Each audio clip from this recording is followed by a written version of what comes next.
Louisiana Beer Reviews looks at Huckleberry Cream Ale from Laughing Dog Brewery in Idaho. Well, it's about 53 degrees, it's kind of windy, but the humidity's low, so it's not too bad, and the sun is coming up here at 7:50 a.m.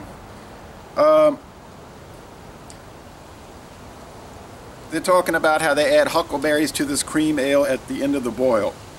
It's 5% alcohol, it says in the can.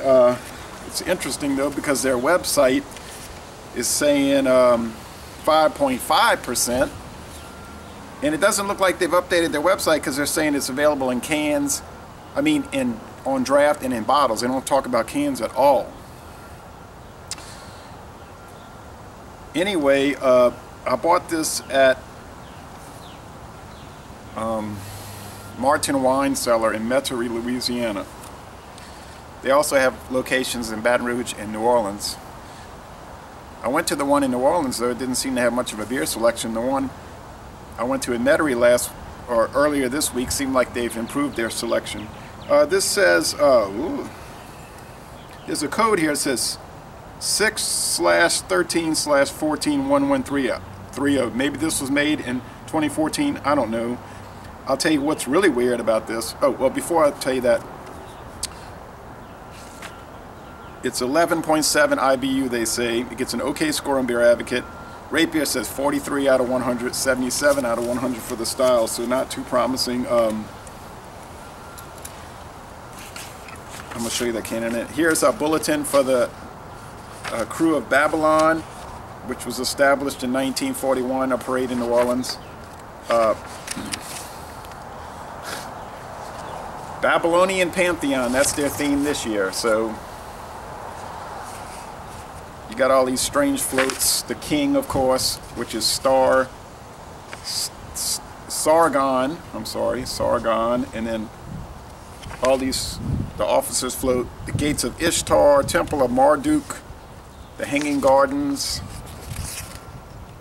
Now their floats are all wagons. Their floats are all built on wagons. You can see with the wagon wheels, not modern rubber wheels. Momu, Winged Genie, Sama, Shu, Lakmu. So Ishtar, well, you know, the Babylonian pantheon of gods basically became the Greek pantheon of gods, and then that became the Roman pantheon of gods. So it's sort of like the same thing with different names. Okay. This can has a stuck-on label, okay? I've never seen a can with a label like this. Oh, my bulletin's blowing away. See what I mean? Look. The label is peeling off. Isn't that strange? So they must have really just started doing canning. They went and stuck labels on it. I can smell, from that initial burst, I can smell the huckleberry. I'm kind of regretting sitting out here in this wind. They said the cold front was going to come through. It was going to be like a dry front, and that it was going to feel kind of chilly because of the wind, and it is feeling chilly.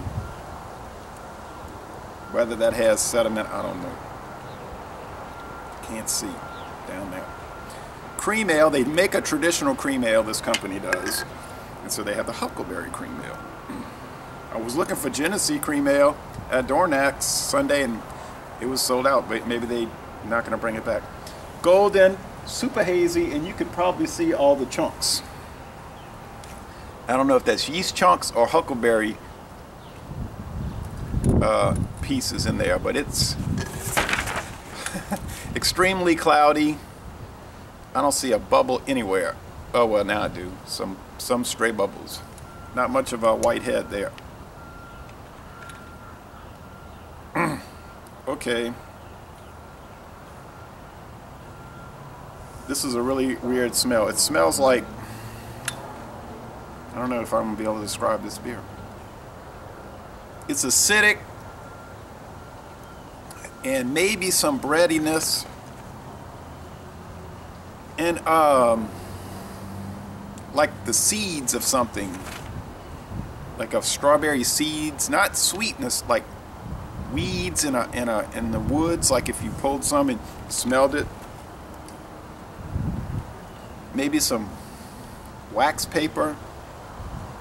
So the aroma is not appealing. It's vegetable matter, but not necessarily edible vegetable matter. So I would give it, a C for the look. It looks okay. The aroma is an F. It smells just bad. You wouldn't want to smell it.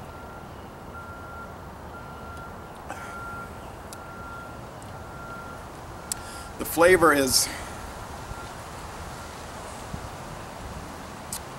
water,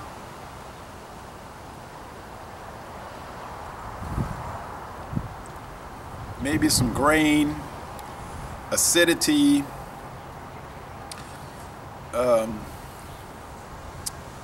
I guess huckleberries. I guess that's what they are. They're not particularly sweet. They're a little sour. The body is medium to heavy. Wow, my hands are getting really dry out here. Have to put some lotion on for sure. It's going to be a dry lotion type day. The finish is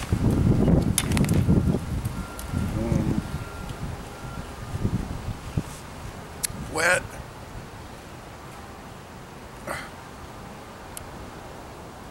That celery or beets,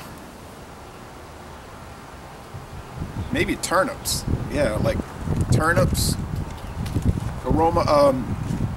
Well, compared to Genesee Cream Ale, this is a colossal failure, and compared to anything else, it's sort of like a colossal failure.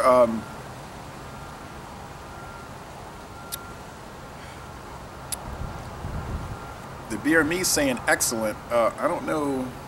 I don't hate. It's not a horrible taste. It's not like Mountain Crest, or something like that. But it's so different, unusual. I don't want to rate it bad because it's so strange. I don't know if you would want to drink something that tasted like wildflowers and peculiar vegetable matter, but it's memorable, it's distinctive, so the aroma's offensive. I guess I'll give it a C. It's okay. For uniqueness, it's probably an A. For enjoyability, it's probably an F.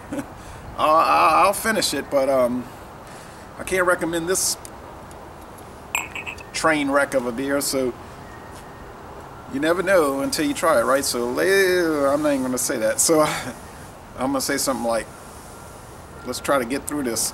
And y'all come on down to sunny, windy, and rapidly chilling New Orleans. Oh, excuse me. New Orleans.